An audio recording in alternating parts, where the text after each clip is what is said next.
queremos estar dentro, dar a conhecer as histórias que contam estes corredores, estas salas, estes troféus que aqui nos rodeiam. Mas também mostrar o outro lado de quem tantas alegrias nos dá e há tantos anos. Hoje recebemos o nosso François. Olá, bem-vindo. Olá, obrigado. Como é que estás? Como é que têm sido estes primeiros dias de 2023 para ti? Estou bem, obrigado. Estou bem, graças a Deus. E como é que entraste no novo ano? Foi assim uma coisa calminha? Não, foi uma coisa calminha. Fiquei aqui, como a família está longe ainda, fiquei aqui com amigos, mas foi maravilhoso. Boa, então entraste com o pé direito. Entrei. Olha, vamos começar pelo início. Tu falaste agora na tua família que está longe. Tu nasces no Senegal há 33 anos, Sim. Não é? O que é que recordas com mais saudade da tua infância? Com mais saudades da minha infância, como recordo é os momentos que passava com os amigos na escola e na rua a jogar bola, e às vezes nós tínhamos, como tínhamos o mercado atrás da nossa rua, à noite íamos lá no mercado e fazíamos coisas para que os seguranças iam correr atrás de nós. E quando apanhavam alguém, tentavam castigar, e nós o que fazíamos, íamos se juntar todos para ir tentar defender aquele nosso amigo que foi apanhado. Portanto, eras uma criança muito malandra. Não digo malandro, mas isso na África, quando chegamos aos 5, 6 anos, são coisas normais, são coisas de infância. E tinhas uma família muito grande? Tinha, porque como é da nossa cultura, o meu avô tinha 3 mulheres. Então tinha casa do meu avô, quando eu ia lá sempre, a família era enorme. Comparado com a família da minha mãe, que o meu avô só tinha uma mulher, essa família era mais pequena. E sabias o nome de toda a gente? Sabia porque acabava a escola sexta-feira e era obrigado a passar o fim de semana lá naquela família, que é de parte do meu pai. E o futebol, como é que aparece aqui de repente? Quantos anos tinhas quando começas a jogar? Futebol, não digo quando entrei na escola de futebol, quando eu tinha 6 anos. Só que o futebol foi sempre. Eu, quando era mais pequeno ainda, brincava sempre com bola em casa.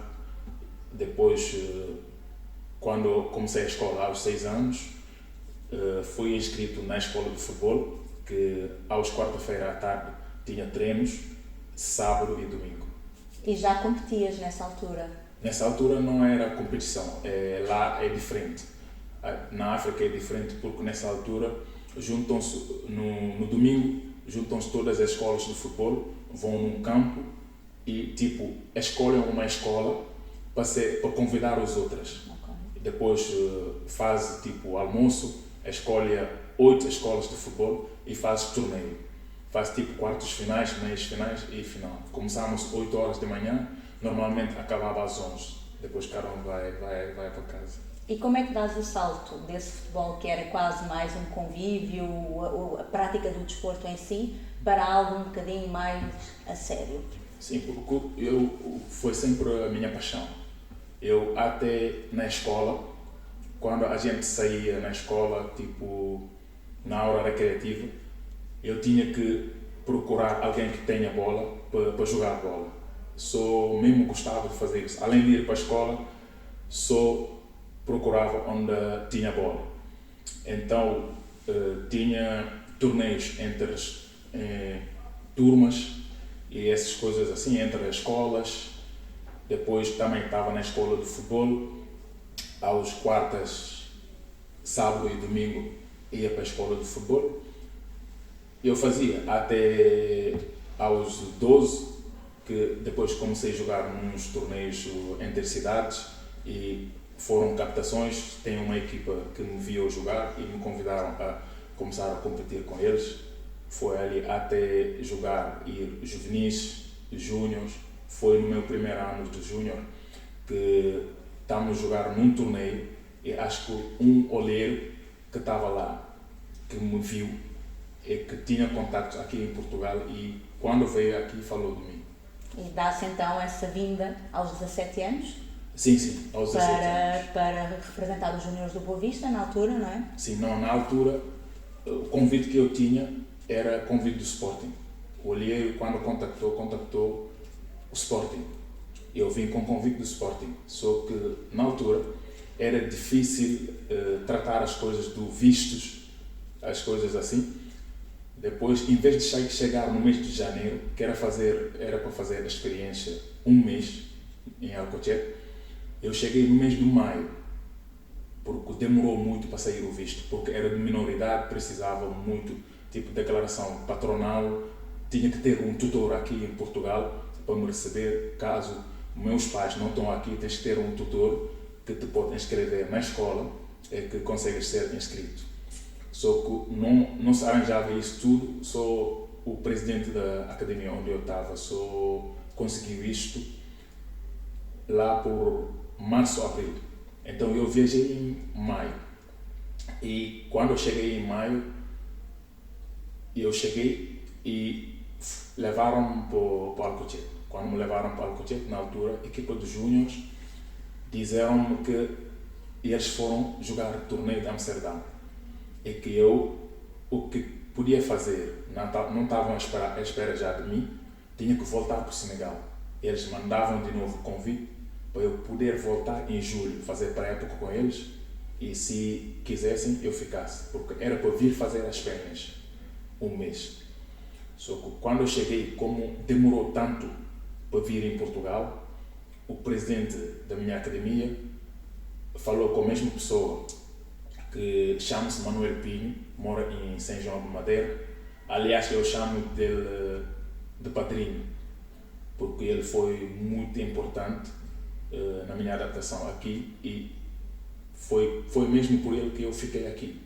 Porque eu acho que depois de passar 10 dias no Alcochete, devia voltar. Mas ele disse não, eu quero que o miúdo fique. Falou com o presidente da academia e eu fui com ele. Ele veio me buscar no Alcochete, levou-me na casa dele.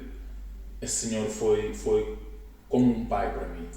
Como um pai para mim. Aliás, eu falo com muitos colegas ou amigos, eu digo a eles que eu tenho família aqui em Portugal. São portugueses, mas são minha família, porque me receberam como filho, dormia lá na casa deles, não me faltava nada, davam-me tudo. E eu, aliás, aprendi a falar português rápido por causa deles, porque eles falam francês. Então fui, e ele na altura treinava no Ribeirão. No Ribeirão na altura era segunda B, e eu ia treinar com eles. O treinador na altura era Tulipa, que está agora no Vizela. Eu treinava com eles, que queriam que eu ficasse lá, só que eles disseram não. Eles acham que eu podia chegar num patamar mais alto. Então foi ali que surgiu o Boa Vista. Fui treinar ali 2 dias, quiseram ficar comigo, fiquei ali nos Sonhos do Boa Vista. E foi assustador para ti todo este processo, porque não é uma viagem que acontece de um dia para o outro, dá-te algum tempo para te mentalizares, mas ao mesmo tempo é um país completamente diferente daquele a que tu estás habituado, vens sozinho mesmo tendo depois essas pessoas que te recebem tão bem. Tiveste medo alguma vez? Não, nunca tive medo, porque a minha sorte é ter chegado e ter essas pessoas aqui que me receberam mesmo como filho, me facilitaram mesmo a adaptação. E tinha outra coisa, que era um sonho para mim desde criança, ser jogador profissional, porque na minha cidade tinha um jogador que era muito conhecido e quando ele chegava nas férias, parece que parava a cidade, toda a gente sai na rua e ele era um exemplo para nós, era um ídolo. Então todas as crianças, ele chama-se Pascal Mendy. Foi internacional do Senegal, jogou no Dinamo de Moscou, jogou na Bielorrússia, chegou a ir treinar no Paris Saint-Germain, não ficou lá, mas fez a carreira dele na Rússia. E qualquer menino ali sonhava ser como ele, porque ele chegava e toda a gente saía, era os mais velhos, mais novos, toda a gente saía para cumprimentar, para ver, para dizer que é ele que veio de férias. E nós, como futebol foi sempre paixão, nossa paixão, era a única coisa que fazíamos além da escola, então isso era um sonho para nós ser como aquela pessoa.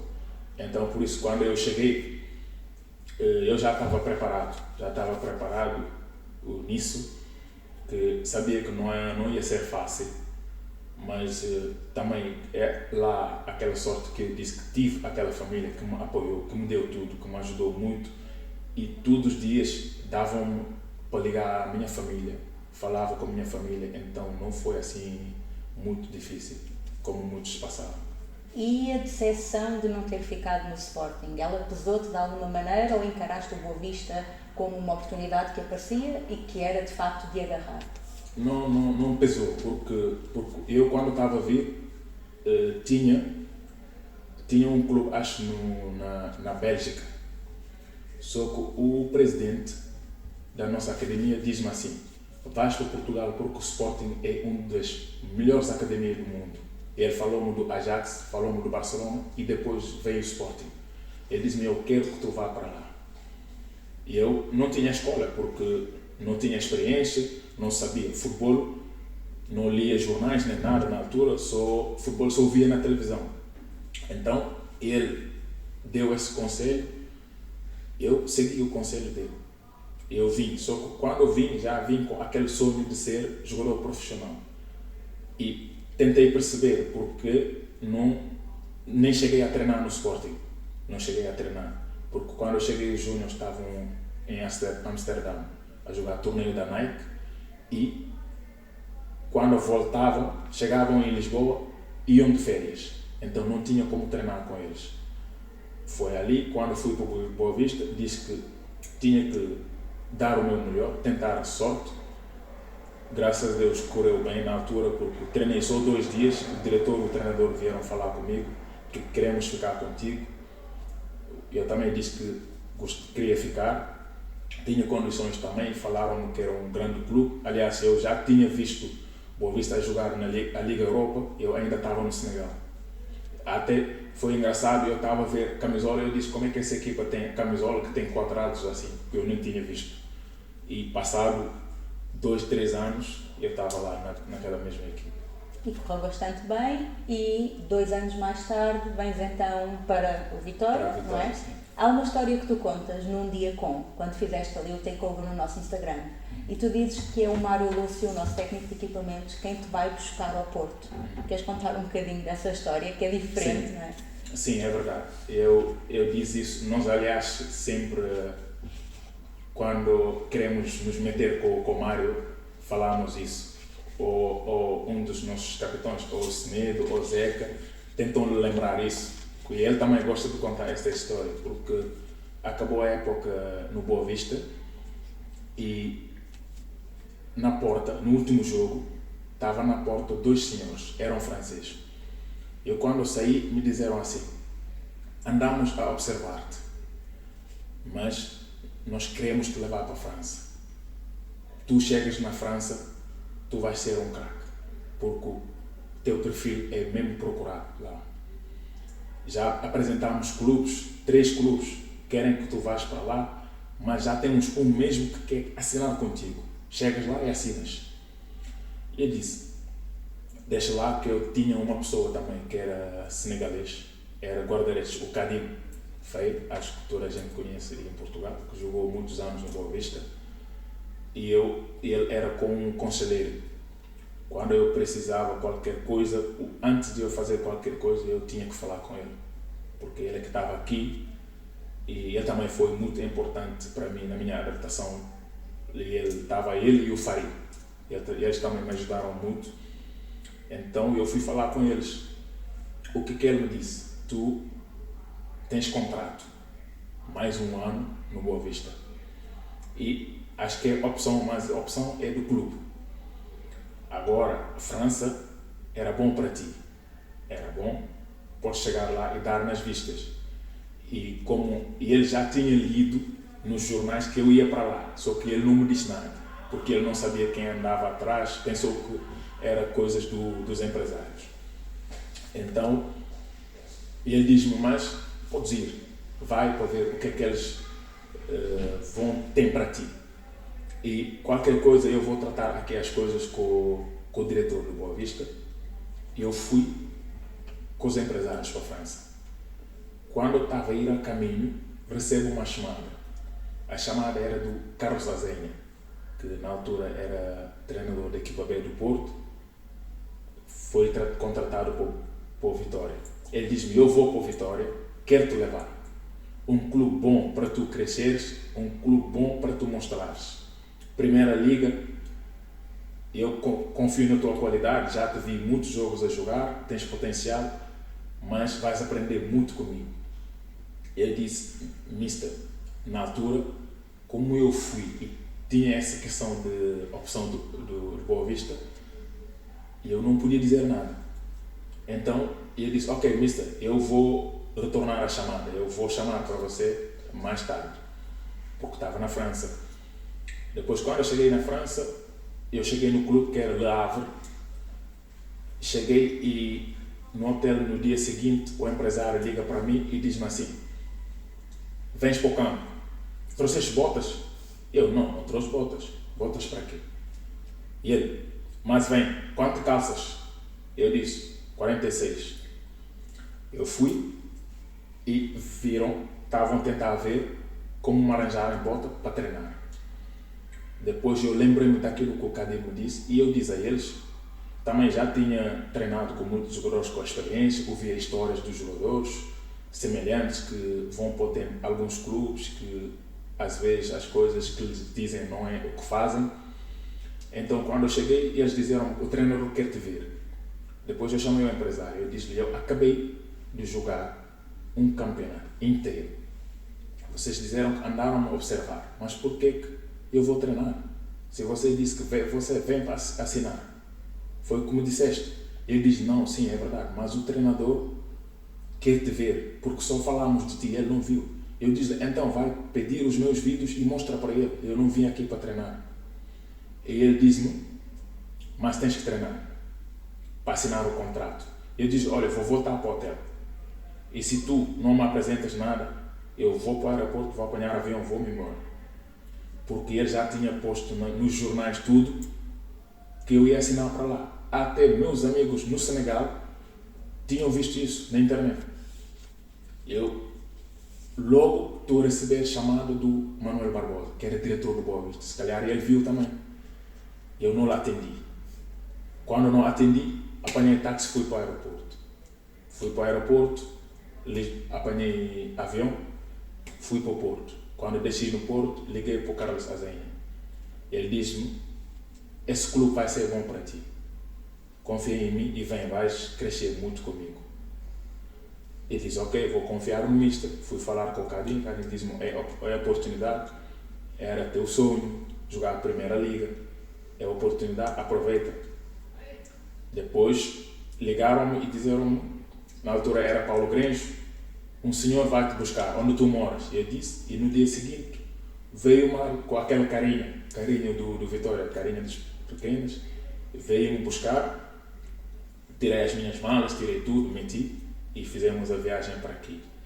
Mas ele costuma dizer que foi ele que foi me resgatar no Boa Vista, porque na altura tinha processo de rescindir o contrato, que era, o Boa Vista estava a dizer que a opção era deles e o empresário, na altura tinha empresário, estava a dizer que não era válido, que se eu não estivesse de acordo, a opção não era válida.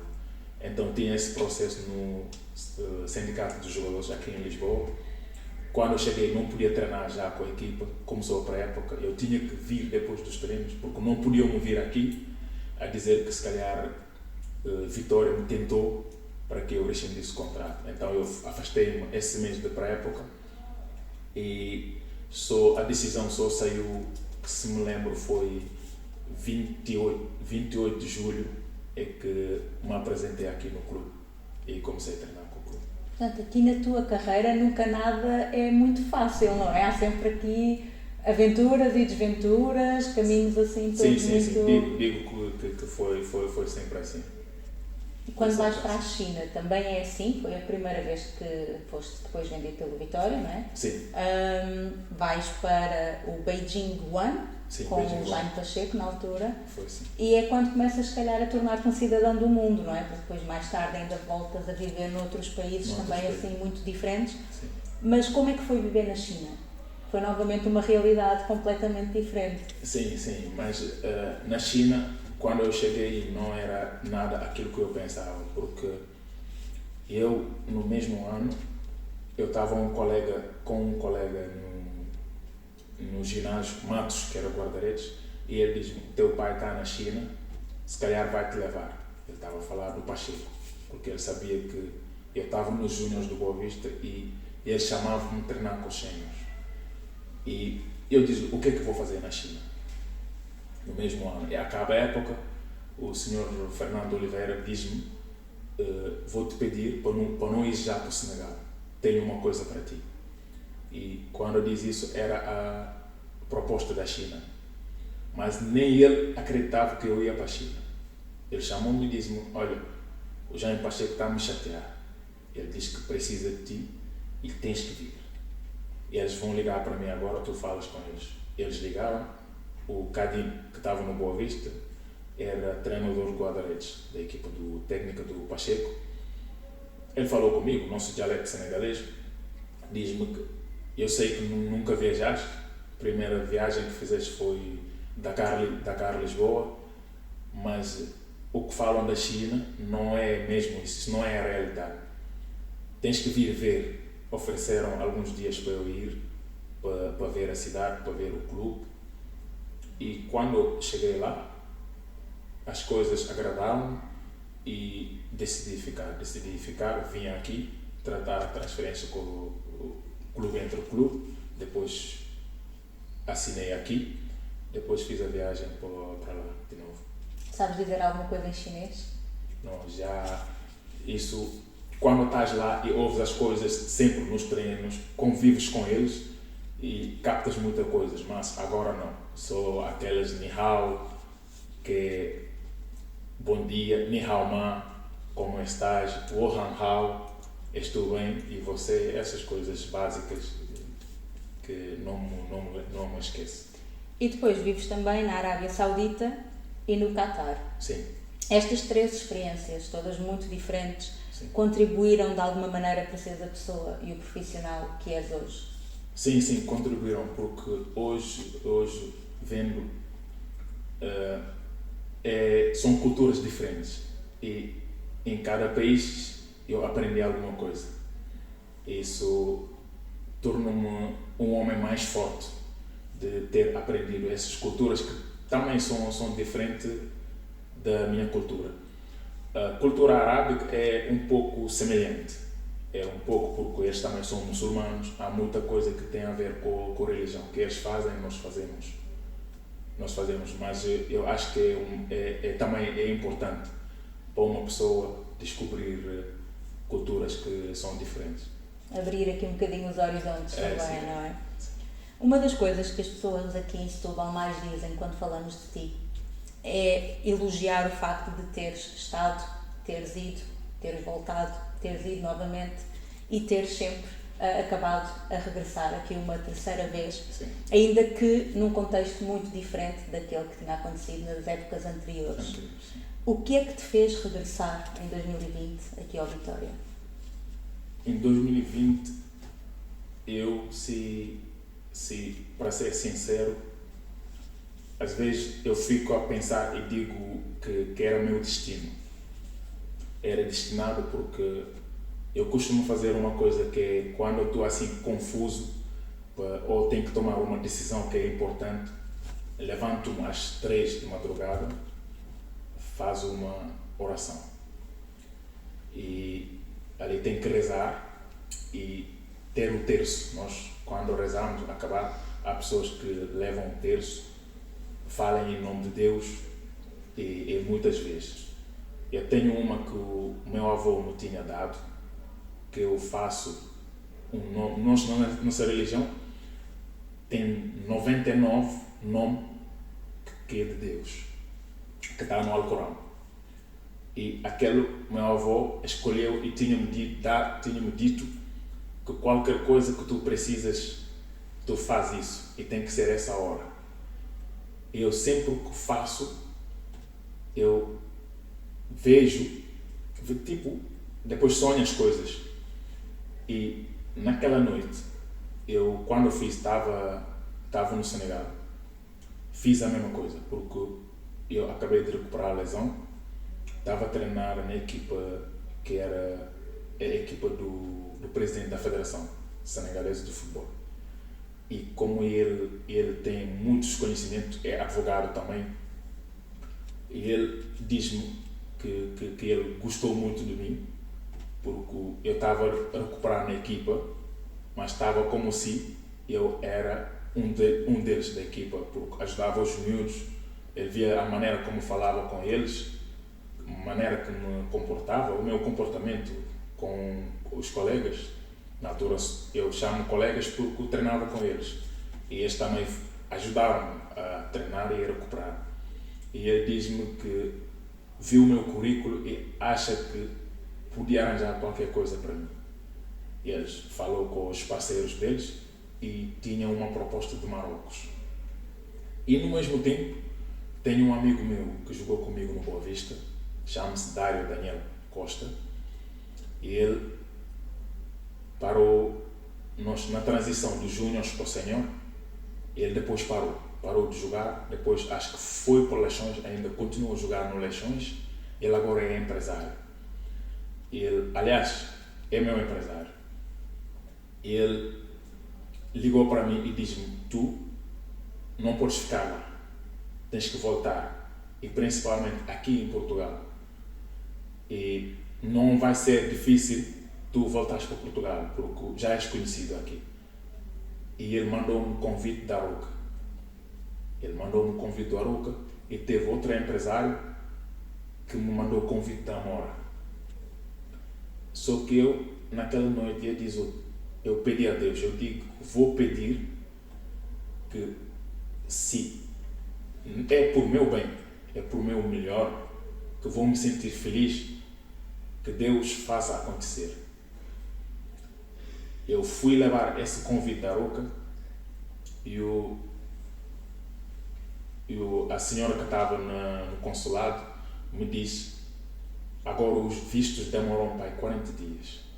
Tu tens o visto, o mercado vai acabar 31 de janeiro, eles não vão conseguir fazer o visto, porque os processos mudaram tudo. E diz: ok. Veio da Amora, foi a mesma coisa. Só que eu teve uma noite que eu sonhei estar no balneário de Vitória, vestido, mas não saí. E de repente ouvi gritos: onde é que está a François? Onde é que está a François? E passado poucos dias, um amigo, um irmão mesmo, que sabe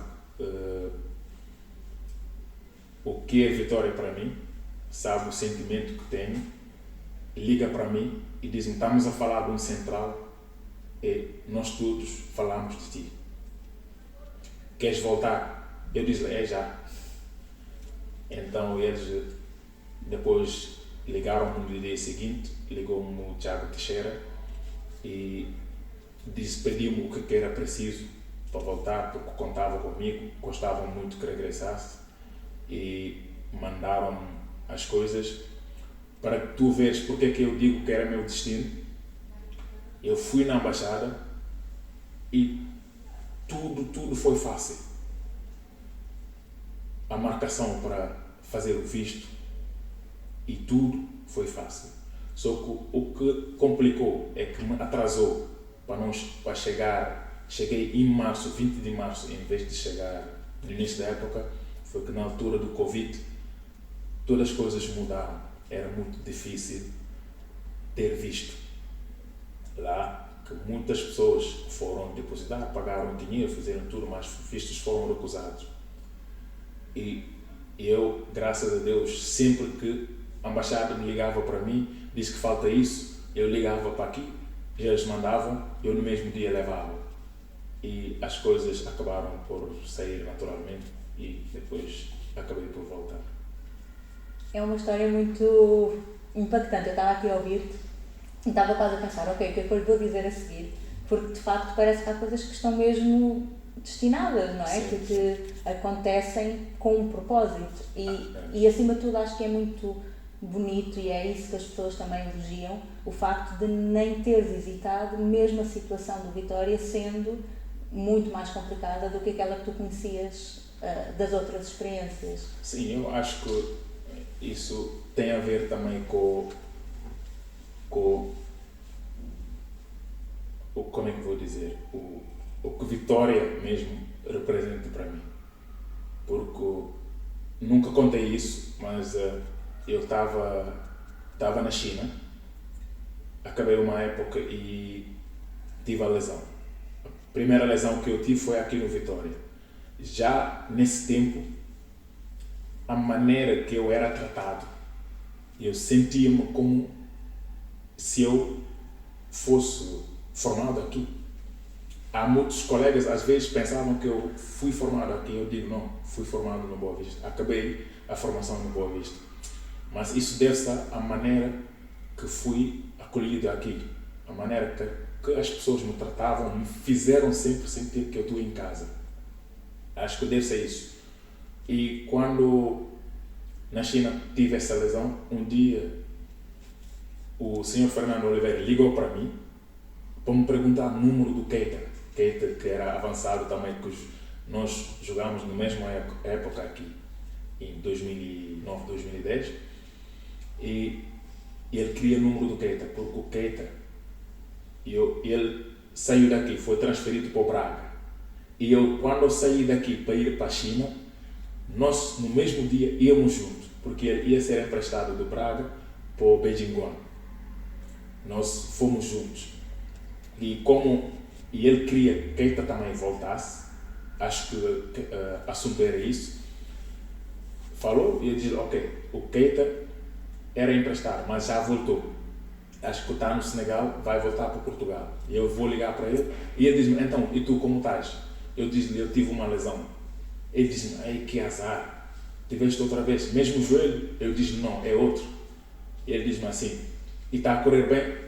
E eu disse-lhe, não está a correr bem como a minha recuperação correu lá no Vitória. E ele diz-me assim, então, tu não queres voltar para casa? Eu disse-lhe, quero sim. Ele diz-me, liga para o Paulo Granjo e ele manda-te o que preciso. Fala com ele. Eu liguei para o Paulo Granjo, o Paulo Granjo diz-me, epá, se tu sempre que queres vir aqui, tu sabes que as portas estão abertas. Nós queremos estar aqui, vens aqui recuperar. O que ainda me marcou mais é que eu estou lesionado e ele diz-me, vens recuperar e depois vês se queres ficar aqui ou queres ir para outro clube.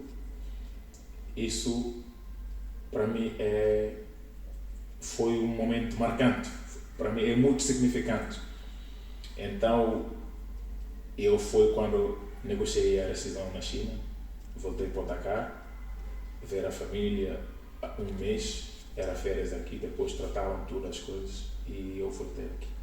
Portanto, foi quase agora um retribuir de tudo aquilo que o Vitória te foi dando ao longo destes anos. Porque depois esse tempo todo que estou aqui, aprendi a gostar do Vitória e da cidade. Passei muitas coisas nessa cidade que às vezes digo que não passei no tempo todo que eu tive no Senegal. Que são momentos marcantes da minha vida. Aprendi mesmo a gostar do Vitória. E agora integras aqui o grupo dos capitães, não é? Sentes que é uma responsabilidade, um orgulho ou se calhar uma mistura das duas?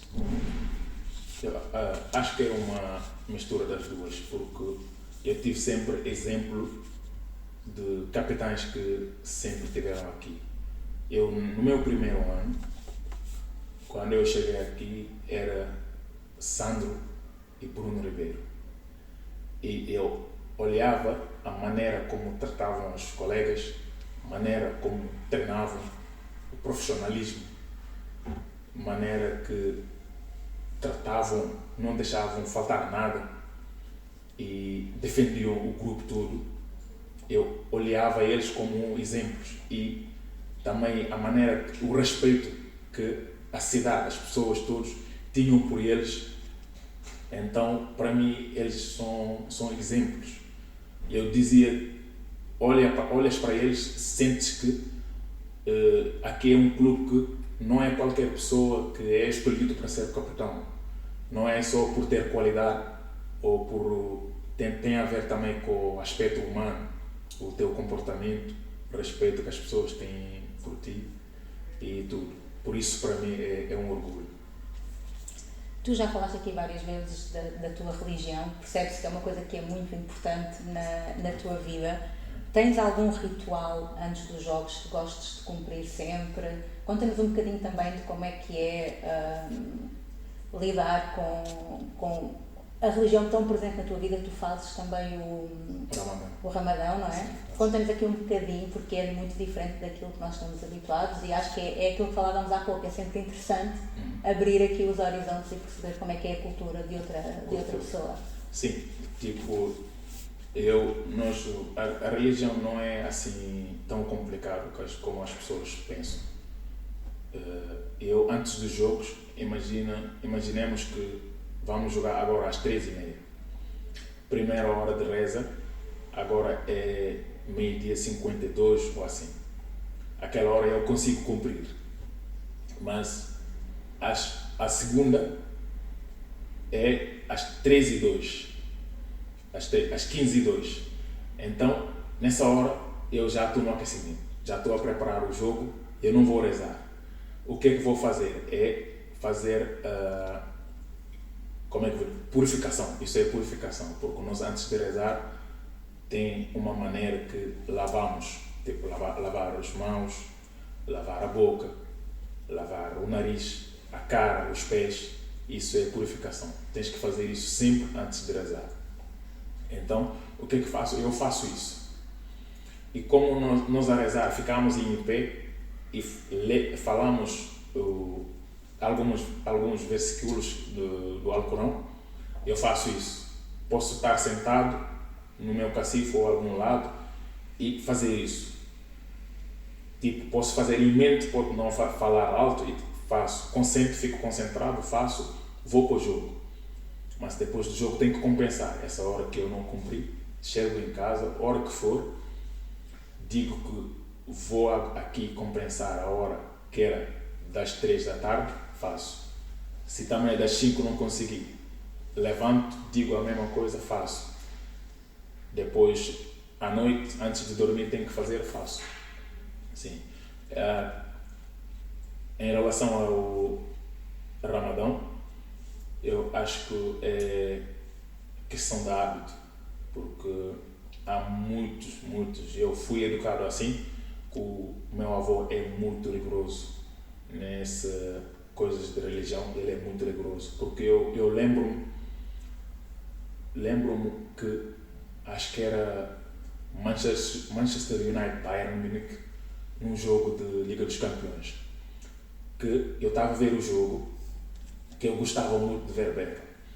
Eu estava a ver o jogo e houve um livre que Beckham meteu a preparar-se para bater o livre. E toda a gente em fila à casa a rezar. E eu, sozinho, a ver televisão. Eles, em vez de começar, o meu avô não começou. Só parou. Para ver se eu percebia que eles estavam à minha espera. Eu só concentrado na televisão.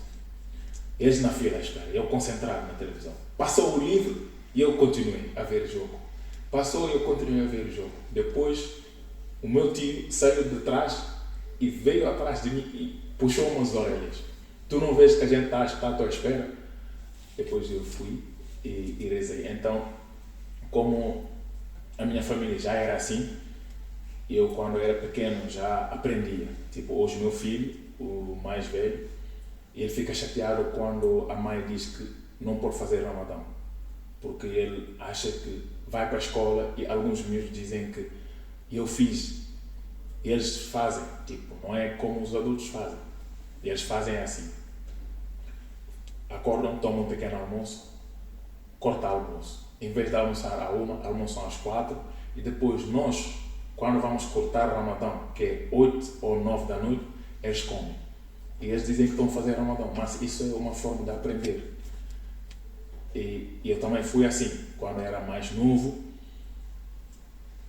tomava pequeno almoço, a minha mãe já não dava dinheiro para comprar coisas na escola, diz que estava a fazer Ramadão.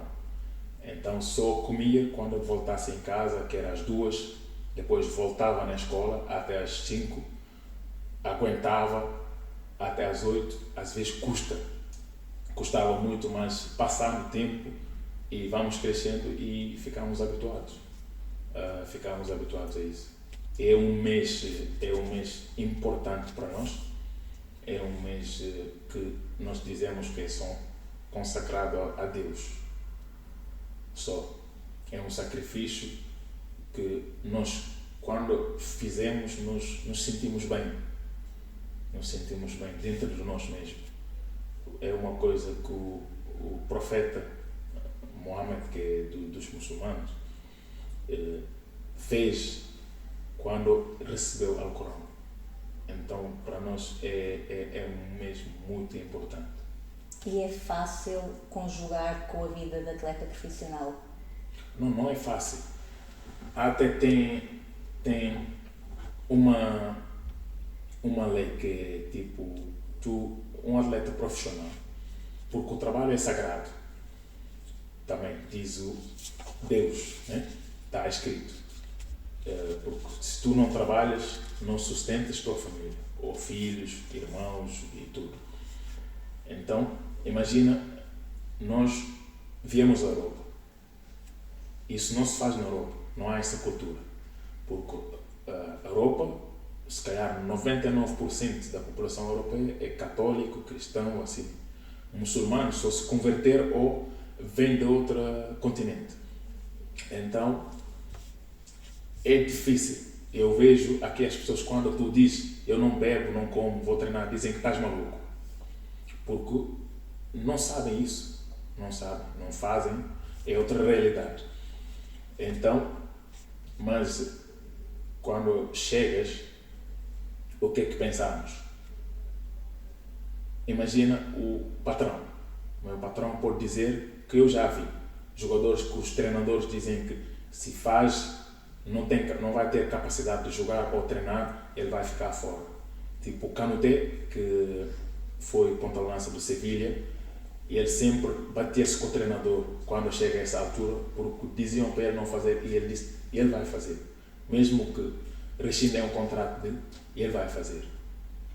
E ele fazia. Só que há uma lei no Alcorão que diz que se não tens capacidade para fazer, podes não fazer. O que tens que fazer é ver uma pessoa que está a fazer e não tem mesmo as condições que tu tens. Então eu tenho que dar a essa pessoa todos os dias o que ele precisa. Comida. Tipo, essa pessoa vai fazer, mas tu sabes que tem dificuldade de comer aquilo que ele quer à noite para poder fazer no dia seguinte. Eu tenho que lhe ajudar a fazer isso. E não é só isso. É fazer isso e depois, quando estás de férias, aqueles 30 dias és obrigado a fazer. Ok, quase como compensar o facto de não teres feito anteriormente. Sim. Ok. Tu tens aqui um papel, hoje em dia, quase semelhante ao que tiveram contigo quando eras um miúdo, não é? De tutor de alguns jovens estrangeiros que vão chegando ao Vitória. É daí que vem a tua alcunha de papá, porque é como toda a gente se trata aqui, não é? Não é. O papá não vem daí. O papá vem de época 2010. Foi nessa época que depois fui para a China que eu conhecia uma mulher que trabalhava no CEF. E sempre que alguém precisava de alguma coisa, eu falava com ela, tipo marcação, e fazia tudo rápido. E estava aqui um francês que se chama Colin. Acho que os vitorianos se lembram muito bem dele, que agora está a jogar no MLS. E ele dizia-me, então, ele acho que precisava de alguma coisa, mudar de endereço ou alguma coisa, e disseram, vai falar com o François. E ele chegou a dizer que eu era dos africanos, era o mais novo, mas qualquer coisa que era preciso fazer com um estrangeiro, o Paulo Grange dizia, fala com o François. Ele diz, então, tu és o papá, não és o mais novo, és o papá. E ele começou a dizer papá, papá, e o balneário tudo começou a me chamar papá. Daí foi sempre assim que me E chamaram. pegou para sempre, Pegou não é? para Já não está sempre, cá pegou. ninguém dessa época, mas ainda assim continua a ser o papá aqui dessa Sim, porque geração. a direção naquela época me chamavam papá. Então sempre que um jogador vinha, dizem fala com o papá, o jogador chamava-me papá. E foi passando a mensagem, passando, não é? Olha, já pensas no futuro pós-futebol? Já te tentaste organizar? Já imaginaste aquilo que vais fazer depois? Ou ainda é uma coisa que está... Não, isso para ser sincero, eu não pensei ainda. Eu ainda estou focar só na minha carreira, no futebol e os anos que me faltam. Depois acho que terei tempo para pensar. Entregar também a Deus, não é? Quase. Sim. Como até agora te orientou, Sim, orientar também nessa altura. Sim. Olha, só mais duas perguntinhas para terminarmos. Tu já falaste aqui várias vezes da tua família, percebemos que tens uma ligação muito forte com eles e estás longe, não é? Sim. Apesar de ser uma realidade a que já estás habituado, porque já não é de agora. Mas como é que consegues lidar com as saudades? É difícil, isso, porque às vezes eu imagino, saio do treino, vou para casa, quero descansar e os miúdos estão a me ligar e às vezes perguntam, tem o mais velho que já esteve aqui, o mais velho, a minha última passagem que era de 2014 até 2013 até 2016 e ele esteve aqui. Então ele, quando me liga, o que me diz é, então quando eu vou lá, porque ele também gostava muito de estar aqui. E a mais nova, o que me pergunta, quando tu vens? O outro quer vir, o outro quer que eu vá. E a maneira que eles falam, tu sentes que eles mesmos são miúdos, sentem saudades, isso toca-me. Mas também eu estou aqui para trabalhar e para dar melhores condições de vida a eles. E para nós, eu percebo, por um europeu, fica assim, como é que fica longe da família, mas nós já estamos habituados assim. Eu conheci o meu pai quando tinha 13 anos, porque o meu pai estava na França, trabalhava lá, e ele ia de férias de vez em quando, ou minha mãe, quando tirava férias, 15 dias, ia lá, nós ficávamos com a avó. Nós, então, já temos essa mentalidade de que não há problema lá um homem sair da casa para ir trabalhar. É como se o homem vai buscar a vida. E vai buscar a vida para nos dar melhores condições de vida. E é um sacrifício enorme que temos que fazer. E às vezes é preciso mesmo fazer para ter aquele que queremos para os nossos filhos, nossa mulher, mãe ou pai. É assim, porque as condições são diferentes. São diferentes, muito diferentes. Tipo, futebol no Senegal não tem nada a ver com o futebol aqui na Europa. O que estar aqui no Vitória pode mudar no futuro, não é a mesma coisa que estar no Senegal. Então eu já tenho isso em mente, fico mais preparado. E é o que te ajuda também a lidar nos momentos mais complicados. Olha, a última pergunta é uma pergunta que eu faço sempre a toda a gente. Imagina que tens a oportunidade de deixar uma mensagem escrita, mas para ser lida apenas daqui a 20 anos. A quem e o que dirias?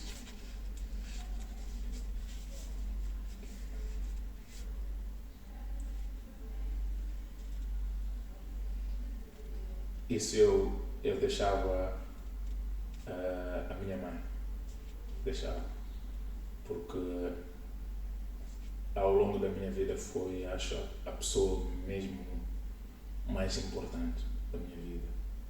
Porque o meu pai viajou e ela trabalhava e nunca me deixou faltar de nada. Que eu via, tipo, amigos ou vizinhos queixarem-se de não ter um ténis ou de não ter dinheiro para ir festa da escola ou alguma coisa. A minha mãe, quando era preciso só dar uma, dava-me 3. Foi. E acho que pela educação que me deu, era ela que deixava mesmo essa mensagem. E ela criou aqui um bom gigante. Obrigada, François, pela tua partilha de experiências e boa sorte para o que resta da época. Obrigado, igualmente. E Obrigado por tudo o pelo que convite. fazes aqui também pelo nosso Vitória há tanto tempo. Isso faz com muito, muito gosto e com muito orgulho. Obrigada. Obrigado.